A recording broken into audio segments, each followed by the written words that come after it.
Good morning, good afternoon, good evening, depending on your location. On behalf of ISCH, I welcome you all to ISCH post ASCO EHA webinar on MPN, BPDCN data from EHA ASCO 2025. This will be presented by our friend, colleague, and well-wisher, Professor Naveen Pembaraju. Professor Pembaraju is a professor in the Department of Leukemia at the MD Anderson Cancer Center. He's a global leader in the field of myeloproliferative neoplasm and BPDCN. He's my favorite MPN clinician.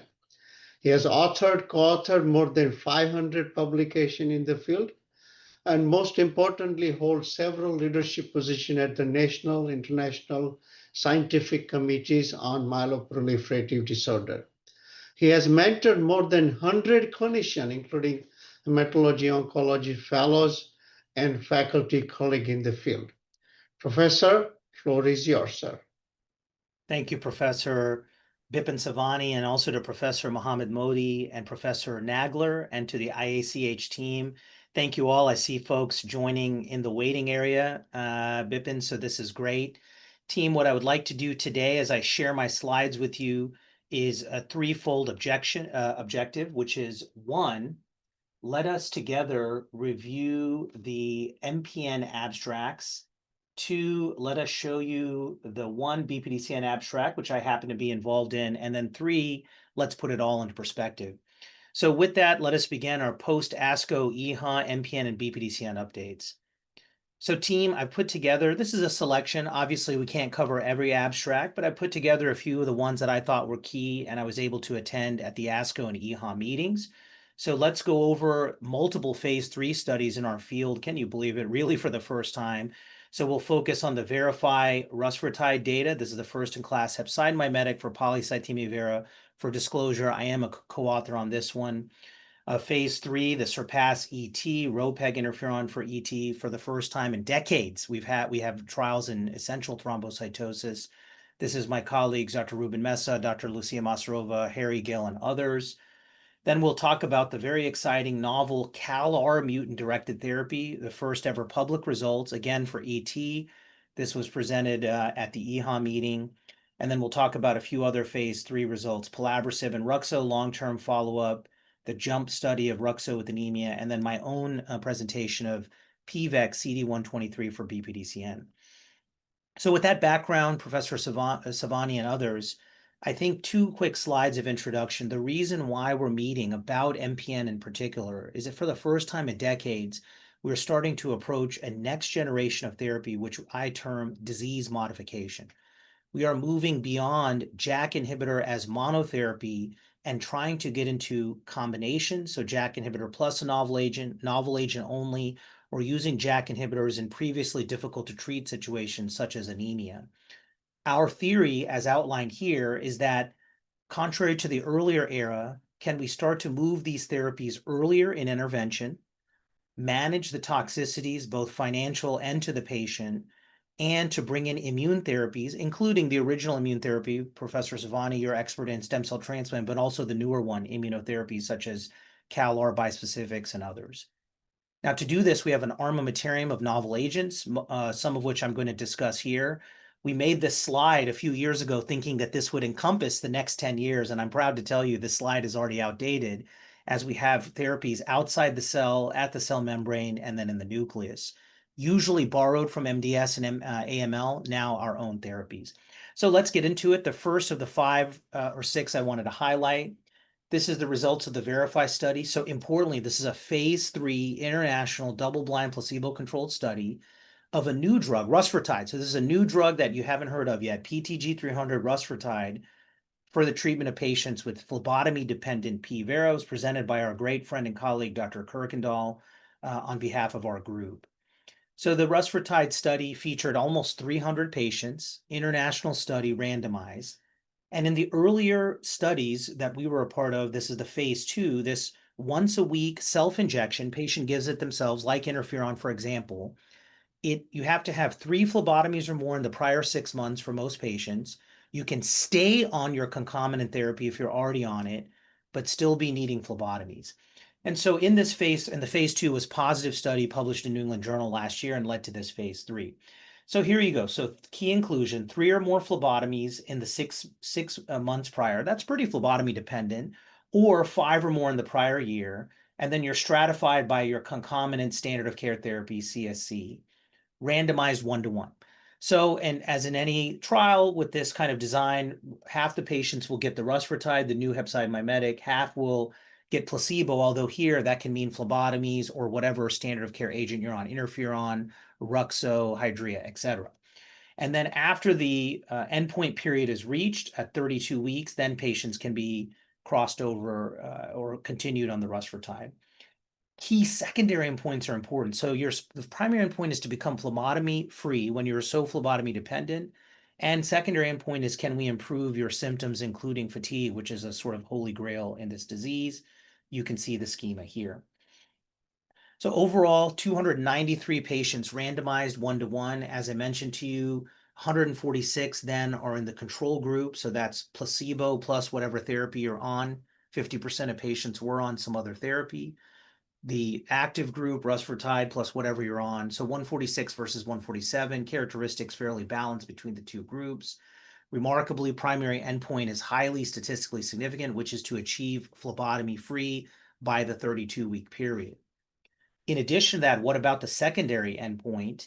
The secondary endpoint was for symptoms, including fatigue. There were actually 4 of those secondary endpoints. All 4 were met. I want to emphasize that. All 4 were met. That includes the very elusive PROMIS fatigue score, which at 32 weeks also favored the rusfertide over the control group. Again, the readout meaning that not only did patients achieve hematopoiesis control, phlebotomy independency, but they also felt better doing so. Overall, this is a once-a-week self-injectable agent, so not given in the center, fairly well tolerated. As you might expect, the most common was injection site reactions. Some patients, it worked too well, so then you'll see a little bit of therapy-induced anemia. The most common treatment-emergent adverse events after the injection site and anemia are shown here. This was conducted during the COVID-19 early stages of the pandemic. Discontinuation rates extremely low in both groups, 2.7 and 5.5% respectively. Serious events I show you here. There were a few patients who developed skin malignancies, most of them a benign basal cell squamous cell, one patient with melanoma that was actually detected prior to randomization. You can see the other events as shown here. We have found, our group and others, that patients with PV tend to be older, comorbid, and can have other malignancies. Part of that, so it should be followed in every PV group. And so in conclusion, for the rusfertide, first-in-class hepcidin mimetic, self-injection weekly, sub-Q, phase 3 trial was positive for all endpoints, primary endpoint and all 4 key secondary, statistically significant, presented as ASCO plenary, actually. So this was not just oral. Not only was it achieving all the endpoints, found to be safe and well tolerated with the side effect profile I showed you, and represents a brand new option for phlebotomy-dependent patients with PV. And I want to emphasize that 50% of the patients were already on some agent, still phlebotomy-dependent, and were given on. So it shows a real-world feasible combinatorial program. Now this study will continue maturing, and we hope it can be an option for patients in the coming years. The second study, Professor Zavani and team, I want to show you is in ET. So I just showed you a PV study. Now we have a phase 3. This is safety and efficacy of ropeg interferon alpha-2b. It's also known as Bezremi, ropeg interferon, over anagrelide as second-line therapy for patients with essential thrombocythemia for the SURPASS study. This was presented both at ASCO by Ruben Mesa, then at EHA by Harry Gill. Phenomenal, interesting study. So phase 3 SURPASS ET. So what it is you have to be adult patient. You have to have high risk ET, which we have criteria for that by 2016 WHO. You have to have already had hydroxyurea and either be resistant or intolerant. That's fair. That's a common standard of care therapy. And then you could not have had interferon, the Pegasus or other interferon before. So you should be interferon naive, had hydrea, second line therapy, new drug versus anagrelide. Let's look at the pattern here. So we stratified it based on platelets, which makes sense, symptom score, and your ethnicity. The one-to-one randomization was conducted. The new arm, the RoPeg, is actually interesting. Most of you are familiar with the Pegasus, which is a self-injection weekly. This is every 2 weeks, so just know it's a little bit more patient-friendly. 91 patients here, starting at 250 micrograms, ramping up to 350, ultimately 500 as per dosing labels. And then the control arm is anagrelide, a standard second-line agent we use in ET, 91 versus 83 patients. You can see the treatment forum here, 52 weeks. Primary analysis is at months 9 and 12. Total of 174 patients, worldwide study, including multiple countries from Asia contributing. So it's a new formulation of interferon, RoPeg interferon. Most of you know the side effect profile with the interferons. Let's take a look at that first. So this is 91 RoPeg patients, 81 anagrelide. As you can see here, almost all patients had an adverse event, grade 3 or higher, TEAEs, 23% in RoPeg, but actually higher in the anagrelide arm, 33%. And no new safety signals were seen. Again, most commonly with these, you'll see immunitis, thyroiditis, liver, mood changes, etc. So overall for the SURPASS-ET, this was a positive study. So as a phase 3, you had patients who had a mean JAK2 allele burden decrease from 33.7 to 25.3% at 1 year in the RoPeg arm versus less than that in the anagrelide arm. The primary endpoint was met Bippen and team, so rate of response by ELN criteria at months 9 and 12. Very positive for the RoPeg, 42.9% versus only 6% in the anagrelide arm. ET-related major thrombotic events and cardiovascular events, pretty low in both arms, 1 and 0 in the RoPeg arm versus 7 and 6 in an anagrelide arm. Interestingly, the RoPeg, the interferon, actually had lower AE-related discontinuation and less serious treatment-related events versus anagrelide. Anagrelide has some issues in the clinic, headaches, palpitations, heart problems, so you do have to watch out for toxicity with that oral drug. And so the readout from this SURPASS-ET phase 3 is that RoPeg demonstrates not only superior efficacy, but also, I would say, a bit surprisingly, superior safety versus a pill, anagrelide, as second-line therapy for ET post-hydroxyurea. I expect this to potentially become a standard of care in ET as well, hopefully very soon. So 2 potentially practice-changing studies. A third study we must highlight together, which is in the phase 1, so early development, very exciting, presented by John Mascarenhas at Mount Sinai, on behalf of the Insight investigators, which is a new agent, Inca 33989, first-in-class, brand-new drug, mutant CALR-specific monoclonal antibody that is being tested in both ET and MF. Why is that? That's because after JAK2, which is the most common mutation among ET, PV, MF, so it's about 50 to 60% of ET, 56% MF, 100% close to for PV. In CALR is the second most common mutation, and up until now, we haven't had a way of targeting it. So this is very exciting. This was presented at EHA. Let's take a look at these preliminary results. So to remind ourselves, CALR can be a driver in both ET and MF. It is the second most common mutation. You have different types, type 1, type 2, and other. Traditionally, there's some controversy, but ET with mutant CALR can be associated with lower rates of response to treatment and higher risk of transformation, MF compared with JAK2. Some studies differ on that. And the most important thing to know is CALR is a potential immune modulating program. So briefly, it's a mutant-specific monoclonal antibody with Insight Company, has a unique mechanism of action. Again, you have to be able to have a surface molecule that can be targeted. That's the case here. And if you look at the study overall, this had both European and US sites, ET and MF. Here we're focusing only on ET. Remarkably, 49 patients already enrolled, wide-ranging doses from low to higher, median age, as you would expect in an ET population of 60. The drug was found to be safe thus far, interesting and important as a monoclonal antibody in an MPN space. MTD has not yet been reached. Only 1 patient discontinued due to treatment-related emergent adverse events. You can see the serious TEAEs as listed here. Majority of these were grade 1 to 2. So results, remarkable. Hematologic responses are achieved early and sustained in a lot of these patients. In fact, 86% of the patients that received 400 or more milligrams had a response. That's notable. The mean duration of exposure was 26 weeks. And again, only 1 patient discontinued treatment. All others are ongoing at the time of this presentation. At the molecular level, we know from interferon data that you can have molecular responses. And here with this novel mutant CALR, we saw both rapid as well as frequent reduction in both CALR, in the CALR VAF, I should say, so variant allele fraction.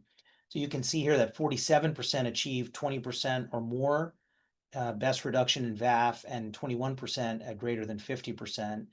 Interestingly, a reduction of 20% or more VAF occurred within 6 cycles of therapy for all 18 responders, and all 18 molecular responders remarkably achieved a hematological response of CRPR. We don't usually talk about CRPRs in ET, but with this program, you're starting to see that. There are other CALR-directed therapies in clinic, including the J&J mutant CALR by CD3, so we eagerly await those results. And there are plans in development for ADCs, CAR-T, and other ways of approaching CALR. So a new, exciting area. One of the take-home points I want the viewers to get out of this, let's follow this closely. Quickly, Bipin, I have a few other abstracts to highlight before Q&A. The next abstract to highlight is that of the BET inhibitor, bromodomain pelabresib. Many of you remember the excitement, navitoclax, pelabresib a few years ago. The navitoclax ultimately showed primary endpoint statistical significance, spleen, but not symptoms, and so that's not currently in development. But the pelabresib remains in development. So this is a frontline trial, pelabresib plus ruxo versus pelabresib versus ruxo alone. So phase 3 frontline randomized international MANIFEST-2 study. These are the long-awaited long-term results presented by Professor Vanucci, specifically at 72 weeks follow-up, which we have not historically been able to present. So that in and of itself is a feat. So if you look at these results, what you see here is that 67.8%, so 145 of the patients out of the 214 are still on the combination arm, and 72% remain on the other arm. So Pela-Rux arm and the placebo plus Rux arm. So you have a lot of the patients still on study, 72 now up to 92 weeks. And what they did is they're just trying to follow how patients are doing. One question was about transformational leukemia. They found that accelerated blast phase progression as independently evaluated was reported in a low frequency, 6.1% of patients in the Pela-Rux arm, 4.2% in the placebo-Rux arm. They compared these two groups and found that the combination arm showed sustained improvements over 72 weeks in spleen response, but also symptoms, SVR35, TSS50, dual response, myelofibrosis, anemia, etc. Safety profile seemed to be similar and consistent with the earlier updates, and even the leukemic transformation events appear to be decreasing over time, and the two groups appear to be more similar to each other than was previously thought. So overall conclusions from this longer follow-up, survival outcomes continue to show a trend in favor of the Pela-Rux combination. Overall findings suggest that the combination provides meaningful clinical benefits over Rux alone, and they have correlative biomarkers continuing to support evidence of ongoing disease modification. Again, as we started at the top of the hour, we're trying to go for results beyond JAK inhibitor monotherapy. So can you combine a new drug, such as this one, and get deeper and better spleen responses, more symptom improvement, and make it worth it? Can you get more patients to transplant? Can you have patients who live longer? These are the questions we need to answer. Briefly, just a couple more. We do have this nice study presented by Dr. Pankit Bachani of UAB, which is the JUMP study, updated results, which is ruxolitinib more in a real-world community setting, but this time focusing on anemia. This is a problem we get practically in the clinic, and I was excited to see this results. So JUMP, to remind our viewers, was a huge study, 2,000 plus patients, international. It's a single-arm phase 3B, what they call an expanded access study. So basically seeing ruxo in patients with MF in a real-world setting, something very practical and clinically relevant. Here, the investigators wanted to look at patients particularly with anemia and particularly those treated with danazol or ESA, as many of us do in our standard practice. So the question is, when you have Rux and anemia, how do those patients fare? Okay, so out of this large study, about 7%, so 100 of these patients were falling in this criteria: anemia, getting ESA danazol within 3 months.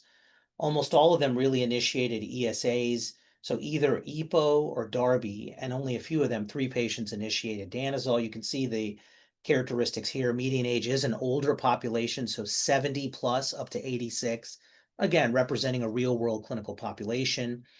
What did they see? They saw that spleen length responses were comparable between the anemic group, the two groups, so hemoglobin less than 12, and then the anemic group less than 10.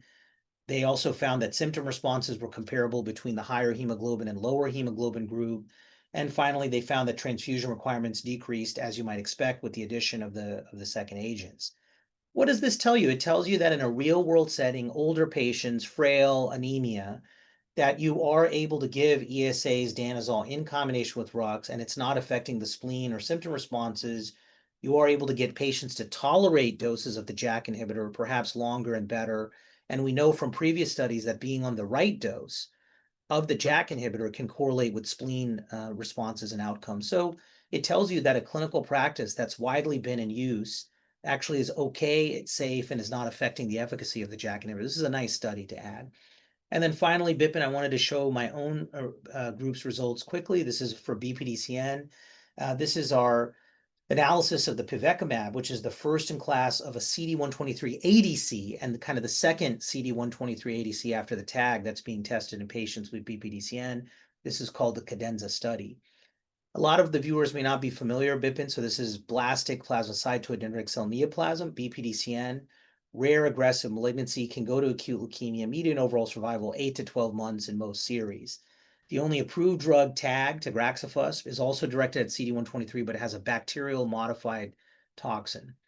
Usually patients are older, comorbid, have other cancers.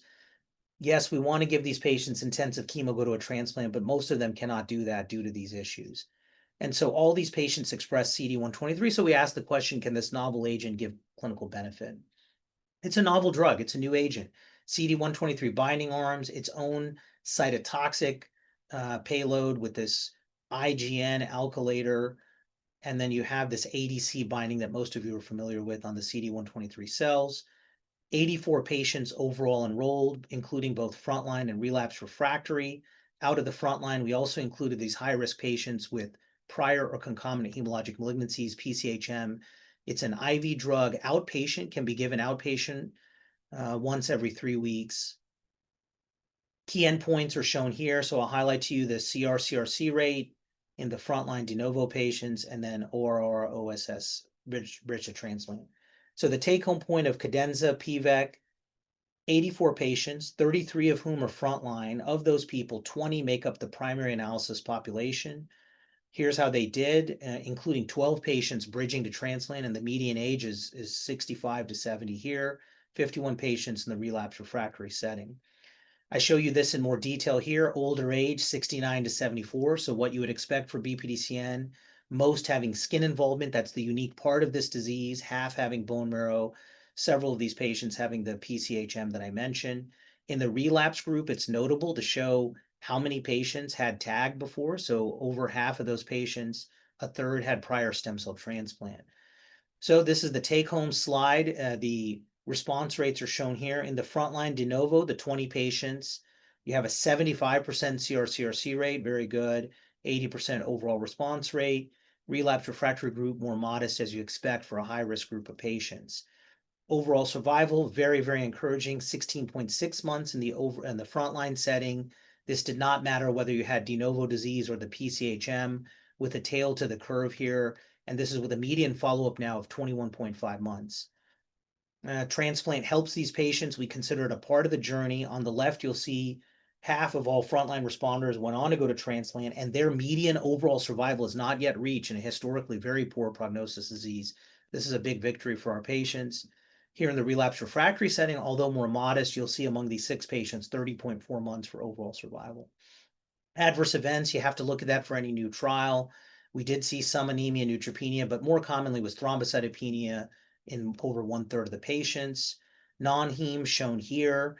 Most commonly, we saw peripheral edema, 3/4 of the patients. This is in contrast to the TAG, which has a more central capillary leak syndrome. So that's an important point to discuss. Highly manageable and straightforward with diuresis. Infusion-related reactions were next, highly straightforward with steroid management. Overall, it's a fairly well-tolerated drug in the CD123 space. We talked about the peripheral edema. Most patients responded to standard diuretics. Infusion-related reactions, I mentioned, steroids. There were 2 on-treatment cases of VOD, so we need to pay attention to that, particularly at the time of stem cell transplant. And then there were no capillary leak syndrome events. And again, that's to contrast with the TAG experience, which did have some percentage of those events. So we conclude with the PVEC, first-in-class CD123 ADC, second CD123 drug targeting for patients with BPDCN, high and durable response rates in the frontline setting, activity in the relapse setting, and a lot of these patients, even though they're older, can go to stem cell transplant. We hope this represents a new practice paradigm-changing shift for BPDCN. Bipin, the floor is back to you. Thank you, sir. This is so superb. Nice summary in short period prep. So, you're a very global popular leader. So we have a number of questions. And I Let's do don't it. think we have enough time to take all the questions. So I have summarized several questions, PV, ET, MF, and BPDCN. So summarizing PV and ET question, what next on PV and ET management? Solid rusfertide data, solid ROPEC data. The question is what percentage of, let's say both drugs are approved, what percentage of your patient will receive this drug for ET and PV as a first line therapy? I think this is important. It really is where we should be talking. So I'll start with ET first, Bipin. ET, we just had such limited options, right? Right now in the clinic, in real life, it's really Hydrea or an interferon. Those are your two real options in the frontline setting. The problem with Hydrea is that we believe that it has not been disease modifying. It can control the counts, maybe help you to prevent a cardiac event. And so if a patient is high risk and they need treatment, we try to give patients interferon in the frontline setting. So the option has really been the Pegasus interferon. I think with the approval of the ROPEG interferon, and we have to see how it's approved, it may give you another option. Again, if it's approved in the second line, fine, or if it's broadly approved. So I think you're going to start to see a shift now that interferons are easier to give. We and the patients understand the toxicity profile, the long-term follow-up, the disease modification. My prediction is we'll start to see a shift away from Hydrea more to interferon and keep Hydrea and Negrelide for later lines of therapy. The second aspect is PV. PV is an interesting one. We've always said there's low risk and high risk, that there's some patients who can be observed.